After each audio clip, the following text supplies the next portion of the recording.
Let's talk about a DC arrest of a so-called Proud Boy. Then let's talk about the presidential pardon power as it applies to local DC crimes. And then let's finish up by talking a little bit about tomorrow, January 6th, because getting everyone safely through January 6th on our way to January 20th, like justice, matters.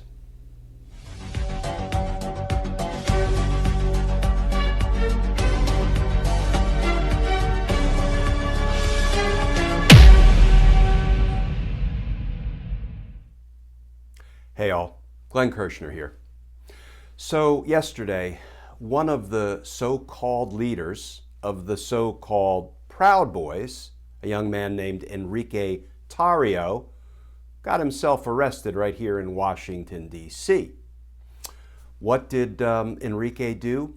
Well, he tore a Black Lives Matter banner down off of a historically black church and he set it on fire.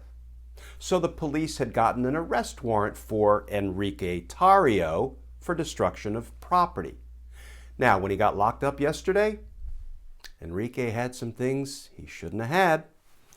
Here is how the probable cause statement reads in part that was submitted to the court when Enrique Tarrio was presented after he was arrested. While conducting inventory of defendant Tarrio's personal property, 2 high-capacity .556 caliber firearm magazines were found inside of his personal book bag. The magazines had the capacity to hold more than 10 rounds of ammunition, qualifying the magazine as a large-capacity ammunition feeding device. And as a result, Enrique picked up a couple of felony charges on top of his misdemeanor destruction of property charge. So the judge who presided over Enrique Tarrio's presentment hearing also ordered him to stay out of Washington, D.C. until his next court date. You know, a couple of weeks ago, Enrique Tarrio gave an interview to the Washington Post. And here is part of what he said about the incident that got him arrested. He said, quote, "We didn't Google the church and go, oh, it's a black church, let's target it.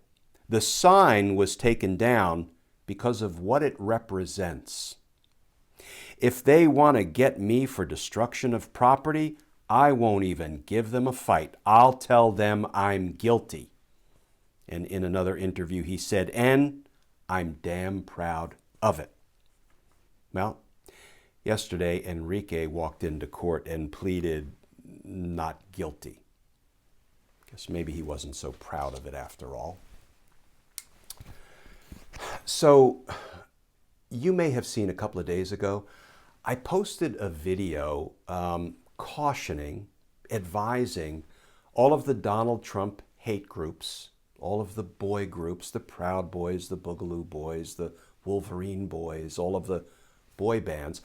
I cautioned them that if they're coming into the city on January 6th, leave your firearms at home because we have very strict gun laws here in D.C. Now I feel kind of bad because I neglected to say, by the way, leave your high-capacity magazines, your extended clips, as we call them, leave them at home as well. Oh, and by the way, leave your bullets at home because we also have very strict laws covering those items as well. And now Enrique has picked himself up a couple of felony charges for bringing his extended clips here to D.C. This brings me to one other thing I wanted to talk about today, and it's a quirk in the presidential pardon power.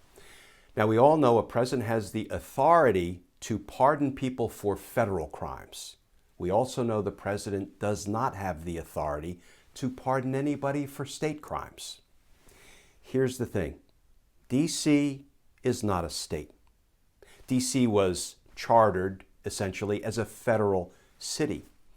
Some people may not know, but all of the judges who sit on the local D.C. Superior Court, which is different from the D.C. Federal District Court, all of those local judges are appointed by the President of the United States. The prosecutors who go into that local court, and I spent decades there, to prosecute those local D.C. crimes are federal prosecutors, assistant U.S. attorneys from the D.C. U.S. Attorney's Office. So, for me, it was kind of the best of all prosecutorial worlds, because I would spend a few years prosecuting RICO cases in federal court in D.C., and then I would spend a few years prosecuting murder cases and other cases in the local courts of D.C. But here's the quirk. Whereas the president can't pardon any state crimes, he can pardon local D.C. crimes. So he can pardon all crimes in D.C., both federal and local, because D.C. isn't a state. That raises the obvious question. Will Donald Trump deign to pardon Enrique Tarrio for the crimes he committed? Let's hope not, because justice matters. And as always, folks, thank you for tuning in to these daily videos. If you'd like to support our all-volunteer efforts, you can go over to patreon.com. You can sign up to become a patron. And if you do, I will send you some Team Justice stickers along with a personal handwritten note of thanks. You can also find me over on Facebook, Justice Matters with Glenn Kirshner, and of course on Twitter, all day and night trying to answer your legal questions. At Twitter, it's at Glenn Kirshner 2. You can also find me over on Instagram, but I don't think anybody is all that interested in what I'm having for lunch. But I do occasionally post some more personal photos and information on Instagram. So, as always, folks, please stay safe. Please stay tuned. And I look forward to talking with y'all again tomorrow.